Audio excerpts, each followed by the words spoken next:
Kasus dugaan penganiayaan yang dilakukan oknum anggota Pas Pampres turut direspon oleh anggota DPR RI asal Aceh, Fadlullah. Ia menuntut agar kasus ini diusut tuntas lantaran menyebabkan korban yang berasal dari Aceh meninggal dunia. Rencananya DPR akan melakukan rapat bersama Menteri Pertahanan hingga jajaran TNI. Komisi 1 DPR RI bidang pertahanan, luar negeri, intelijen, komunikasi dan informatika itu menyebut bakal mengawal kasus ini. Yakin kasus yang menewaskan Imam Mashkur 25 tahun oleh oknum Pas Pampres ini diselesaikan sampai tuntas.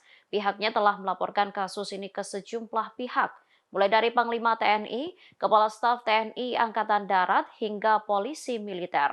Tujuannya untuk segera diproses hukum yang seadil-adilnya. Ia pun turut menyayangkan insiden ini dilakukan anggota di institusi sebesar Pas Pampres. Untuk mengawal kasus ini rencananya DPR akan melakukan rapat bersama Menhan dan Panglima TNI hingga Kasat, Kasau hingga Kasal.